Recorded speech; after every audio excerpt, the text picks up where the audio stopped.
Bonjour et bienvenue dans ce nouveau vlog. Je récapitule où on en est.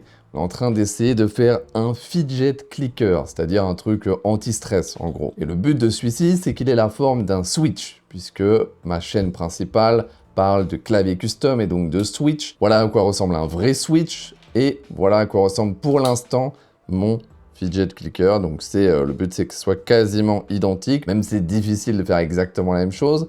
Mais pour l'instant, on est pas mal. Alors j'ai fait je ne sais combien d'itérations en PLA, en PETG, en PETG CF. Et pour l'instant, on en est à ceci. Voilà. Pour l'instant, il y a ces trois parties. La partie basse qui s'imprime très bien. Avec ici, c'est des trous qui permettent de mettre l'épine du switch. Ce qu'on appelle le stem, qui va en fait se mettre sur le stem du switch. Et qui va permettre ensuite d'appuyer dessus et d'actionner le switch qui est dessous.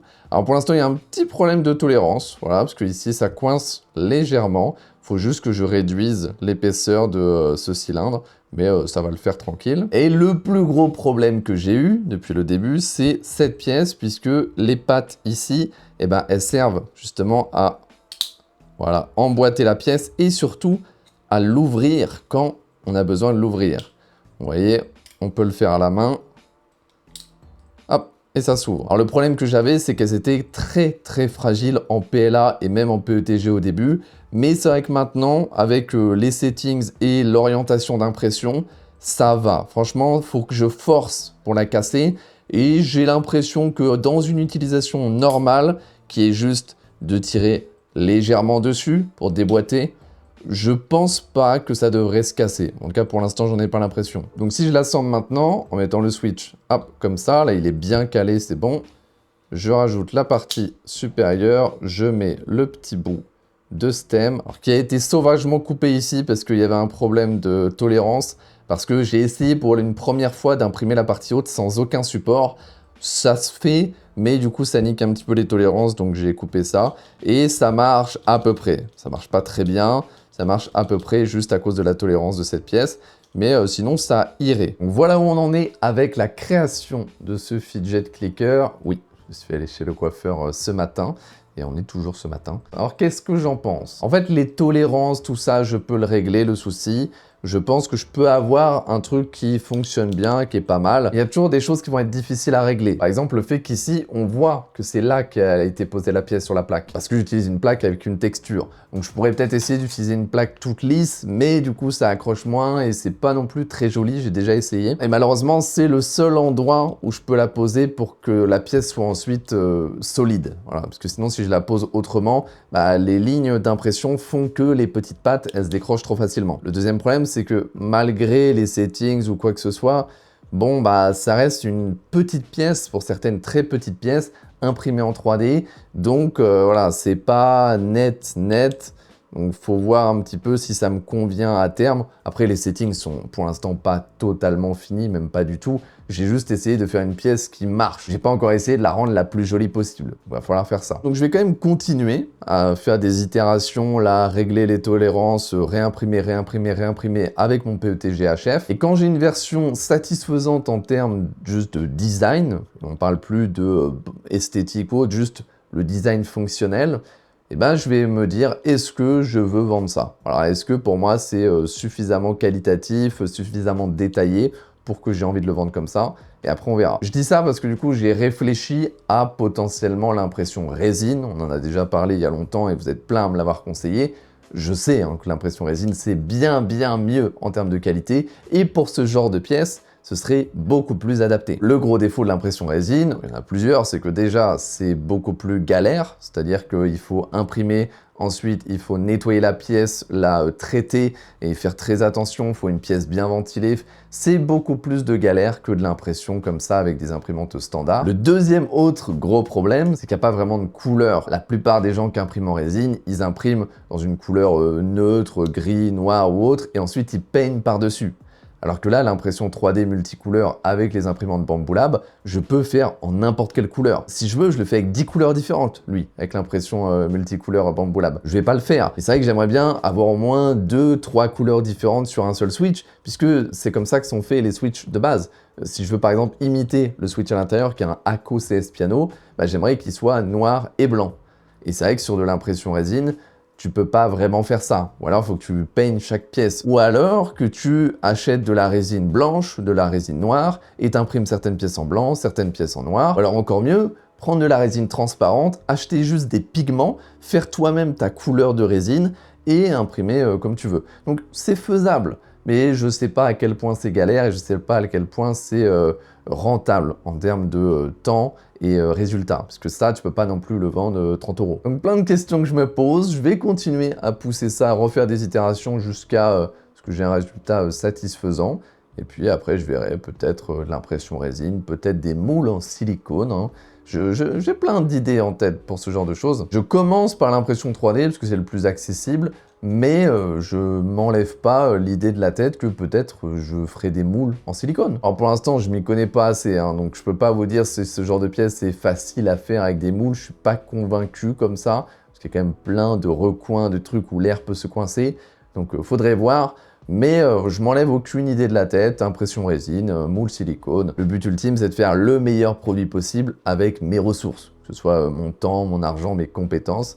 Voilà, on va essayer de faire ça. Bon là, je vais monter le vlog que vous avez vu hier normalement, et puis je vais faire d'autres choses pendant toute la journée, mais je vais aussi refaire des itérations en modifiant un petit peu le design. Je vais le faire sur Shaper 3D, pour ceux que ça intéresse, donc peut-être que j'en parlerai à la fin de la journée, voir comment ça s'est passé, si j'aime bien, si j'aime pas.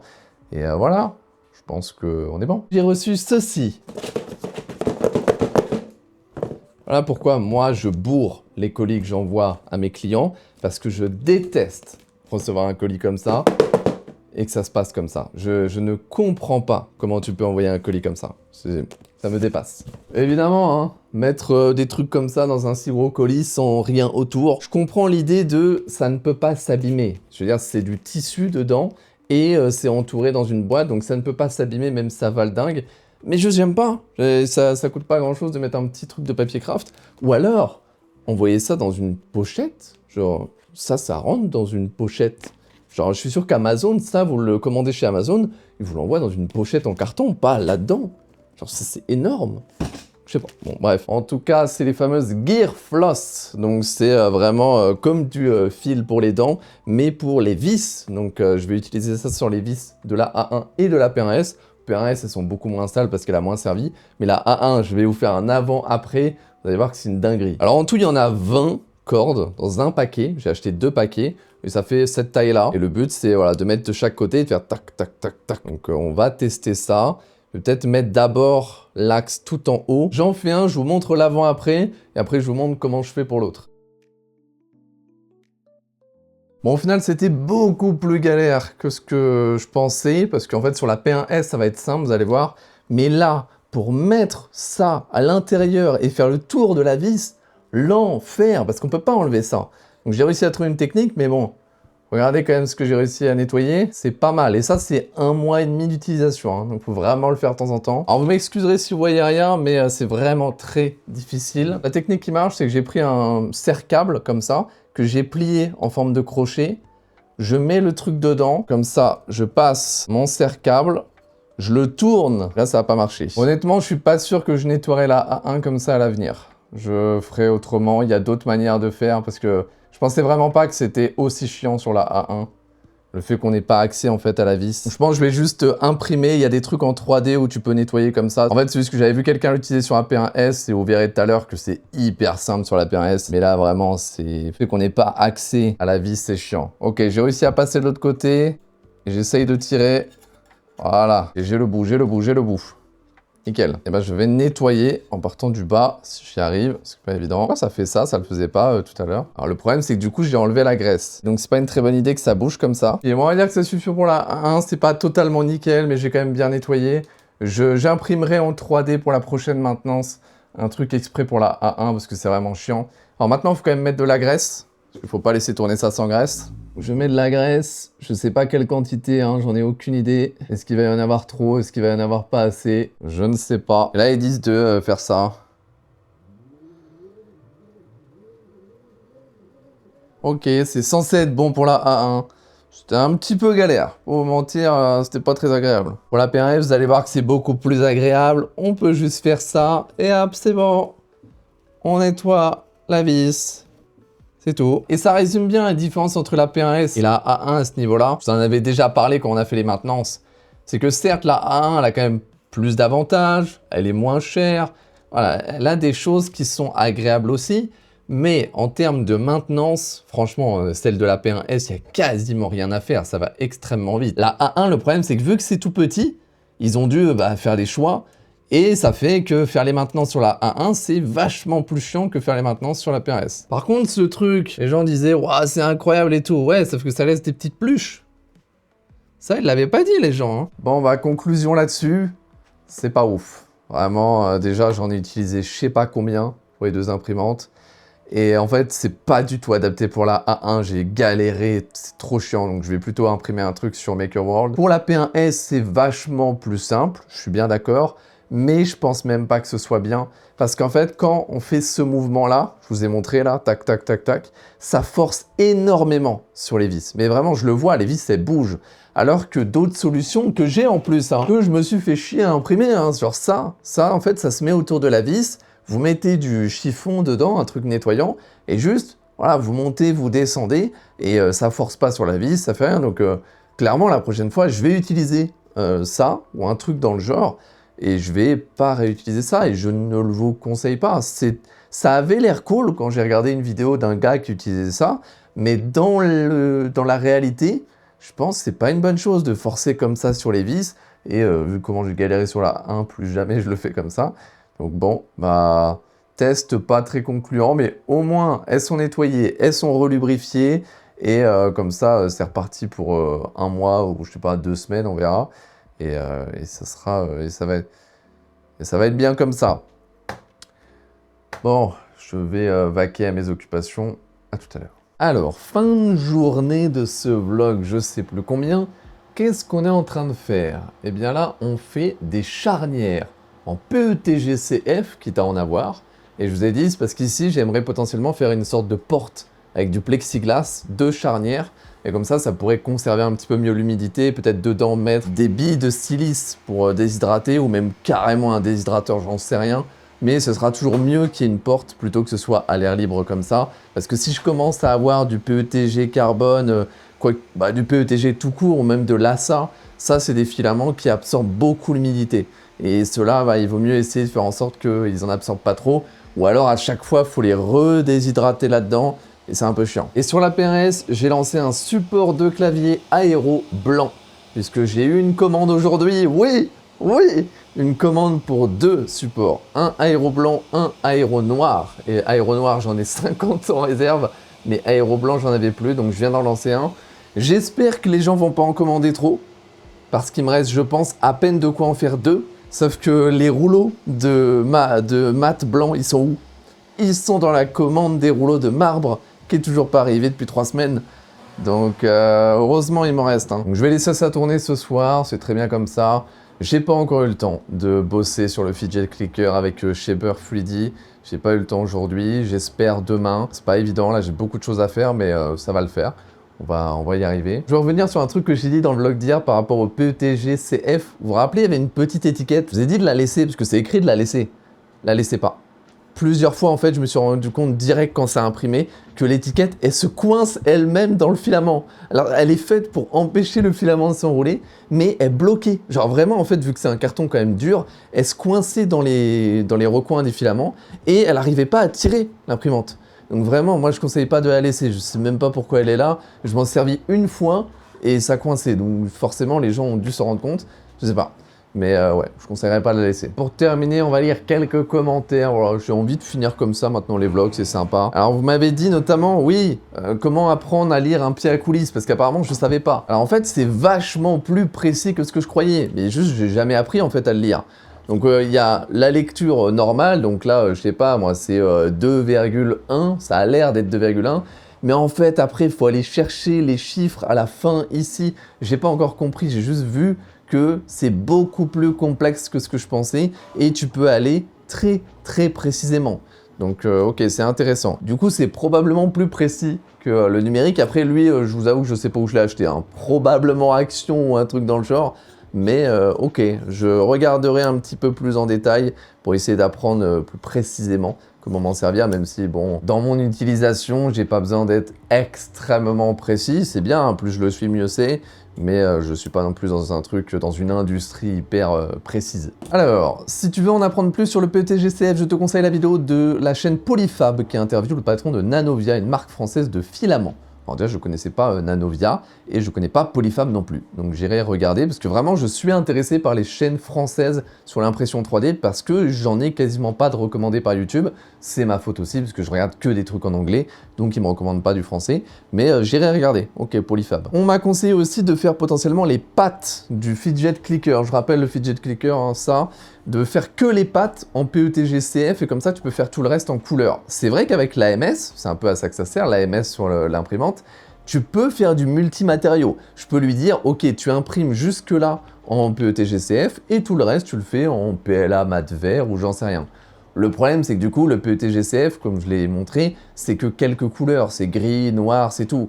Donc forcément, ça m'obligerait à ce que les pattes restent de cette couleur-là, donc tu peux pas faire toutes les combinaisons que tu veux. Je pense vraiment pas que ce soit la solution. Je pense que la solution pour l'instant, c'est le PETG HF, et comme je l'ai dit ce matin, si je trouve que j'arrive pas à avoir un résultat satisfaisant, j'irai voir d'autres solutions comme l'impression résine ou autre. Alors je reviens quand même un peu sur ce que j'ai dit ce matin au niveau de faire des moules en silicone et tout. Ça, je pense vraiment pas le faire. C'est juste, c'est une idée très loin dans ma tête. Mais je me suis quand même beaucoup renseigné. J'ai vu des vidéos et tout. Ça se fait, mais c'est vachement complexe. Et pour une pièce comme ça, je suis même pas sûr que ce soit faisable. Donc non, c'est vraiment très loin dans ma tête. L'impression résine, peut-être. Voilà, ça, l'impression résine, c'est vraiment si, après plein d'itérations et de settings et de différents filaments, j'ai pas une version que je considère assez propre pour être vendue. Là, je verrai pour l'impression résine, puisque l'impression résine, c'est beaucoup plus précis et tu as un résultat beaucoup plus sympa. Mais il y a le problème de la couleur, encore une fois. Donc, si vous connaissez vraiment bien l'impression résine, mettez des commentaires et dites-moi si ça pourrait se faire bien. Moi, ce qui me dérangerait, c'est juste les couleurs. En fait, moi, je veux pouvoir facilement imprimer ça de plein de couleurs différentes, mélanger les couleurs. Donc oui, j'ai vu que tu as quand même différentes couleurs de résine et tu peux même faire ta propre couleur de résine, mais à quel point c'est galère et à quel point ça se fait bien. Et surtout, est-ce que l'impression résine, c'est viable pour de la production de masse? Masse, on s'entend, mais quelques centaines par mois, pour moi, c'est déjà masse. Et ça, un truc comme ça, si ça marche fort et que tu fais beaucoup de marketing, tu peux peut-être en vendre quelques centaines par mois. Je ne sais pas combien je vais en vendre. Mais dans l'idée, il faut que ce soit scalable. Donc est-ce que l'impression résine, c'est scalable autant que l'impression FDM? Voilà, dites-moi si vous avez plus de connaissances, j'en ai pas assez. Alors ça c'est marrant, quelqu'un a répondu aux commentaires que je viens de vous lire en disant « Ne mets surtout pas ton PETGCF dans l'AMS, tu vas avoir des problèmes. Bambu Lab en fait spécialement pour l'AMS. » Est-ce qu'il s'est pas trompé? Parce que je sais que Bambu Lab fait du TPU pour AMS, mais j'ai jamais vu de PETGCF pour AMS. Ok, si, je viens de comprendre. Bah oui, Bambu Lab crée son propre PETGCF qui est pensé pour aller dans l'AMS. C'est ça que vous voulez dire? Et c'est probable. Donc oui, faut à mon avis pas mettre du PETGCF ou n'importe quoi avec des particules qui ne vient pas de chez Bambu Lab dans l'AMS. Ça, à mon avis, c'est vrai. C'est tout pour l'instant, voilà, mais la vidéo a quand même déjà 357 vues en 3 heures. J'en parle rarement, hein, mais c'est fou. Vraiment, les vues et l'ampleur que prend la chaîne actuellement. Moi, c'est quand même ma 3e chaîne YouTube que je monte. Ça fait qu'un mois qu'on fait ça. Et là, le dernier vlog, il a 1600 vues en un jour. Le vlog d'avant, il a 1300 vues. On commence à faire entre 1000 et 2000 vues par vlog. Mais j'en fais un par jour. Donc là, sur les 28 derniers jours, je suis à 24 000 vues. Pour moi, c'est énorme. Je veux dire, moi, mes chaînes, ça a toujours été des petites chaînes et qui font grand maximum 5000 vues par vidéo. Alors, j'ai des vidéos qui ont énormément de vues, des centaines de milliers de vues. Mais c'est parce que c'est des vidéos qui datent d'il y a 3 ans, parfois 5 ans, et qui cumulent des vues petit à petit. Mais quand je sors une vidéo, genre custom ton clavier, si elle fait 5000 vues en une semaine, 2 semaines, un mois, je considère que c'est une bonne vidéo. Mais là, certes, elles font moins de vues, c'est normal, la chaîne elle est toute neuve. Mais en fait, il faut comprendre que c'est le volume qui est intéressant. C'est que je fais une vidéo par mois. Donc si je fais 2000 vues par vidéo et 30 vidéos par mois, ça fait 60 000 vues. Donc c'est, ouais, je trouve ça fou. Vraiment, c'est la première fois que je fais ça, vraiment, des vlogs quotidiens comme ça. Et je pensais pas que ça plairait à ce point. Vraiment, à la base, c'était juste pour... Justement, c'est ça qui est marrant, c'est qu'à la base, c'était juste pour les gens de ma chaîne Custom Ton Clavier. Je voulais faire une chaîne secondaire pour montrer un peu tout ce que je fais. Et finalement, je pense que la majorité des gens qui regardent aujourd'hui, c'est des gens qui connaissent pas ma chaîne principale. C'est très rigolo. Bon, et puis, j'en ai pas reparlé, je vais pas en reparler plus que ça, mais vous avez été beaucoup à commenter la dernière vidéo où je parlais un petit peu des critiques que j'ai reçues. Et bon, vous avez l'air d'être plutôt d'accord avec moi et ça fait plaisir. Je pense qu'on est sur la même longueur d'onde et c'est plutôt cool. Donc je ne vais pas m'étaler plus dessus. Je pense que vous avez mon avis. J'ai l'impression d'avoir aussi le vôtre, donc on va continuer comme ça. Oh, je m'amuse à regarder votre âge là. C'est la démographie de mon audience. Et c'est pas la même que ce Custom Ton Clavier en vrai. C'est un petit peu plus âgé, et ça ne m'étonne pas, hein, l'impression 3D, le DIY, tout ça. Et c'est hyper partagé. 18-24 ans, 20%. 25-34, 26%. 35-44, 22%. 45-54, 22%. Et 55-64, 8%. Il y a quand même autant de 45-54 que de 35-44 que de 18-24. Donc j'ai vraiment une audience âgée. Âgée, on s'entend bien sûr, mais par rapport à YouTube et par rapport à mes autres chaînes, c'est beaucoup plus âgé et c'est intéressant, mais je pense vraiment que c'est le délire impression 3D qui touche des personnes plus âgées en général. Bon, par contre, 99,5% d'hommes, ça a toujours été comme ça, même si Custom Ton Clavier, j'en suis où? 3% de femmes Custom Ton Clavier. Voilà, c'est ça qu'on veut. Ouais, bon bah c'est YouTube, hein, voilà. YouTube, la grande majorité des chaînes vont avoir une immense majorité d'hommes dans les stats, hein, c'est comme ça. Vous êtes 5% de Belgique. Bonjour la Belgique. Je suis allé 2-3 fois en Belgique pour le Rampage Festival. Voilà, seule fois où je suis allé en Belgique. Bon, c'était rigolo. Moi, je vais vous laisser. Je vais laisser les impressions se faire et puis on va se retrouver demain pour voir un petit peu ce que ça donne. Avancer sur le modèle 3D du Fidget Clicker. Et voilà, donnez-moi un max de conseils dans les commentaires comme d'hab. Abonnez-vous, likez, partagez si vous aimez un petit peu tout ça. Et je vous dis à demain.